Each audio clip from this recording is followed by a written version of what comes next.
એમાં કુલ 16 ખાના દોરવાના. કેટલા? 16. 1 2 3 4 5 6 7 8 9 10 11 12 13 14 15 16.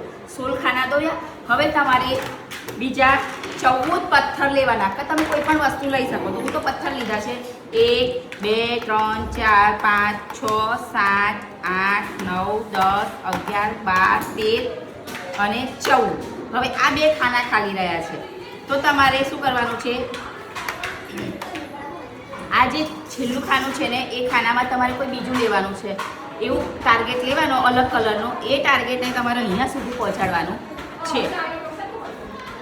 તો હવે તમારો પ્રશ્ન છે કે મેડમ રમવાનું કેવી રીતે? તો તમને બતાવું કે આ જગ્યા ખાલી છે.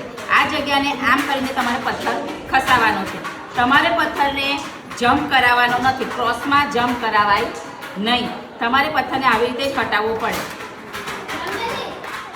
આવી રીતે આ ટાર્ગેટને તમારે અહીં સુધી લાવવાનો છે. જેવી રીતે જગ્યા થાય એવી રીતે તમે લાવી શકો.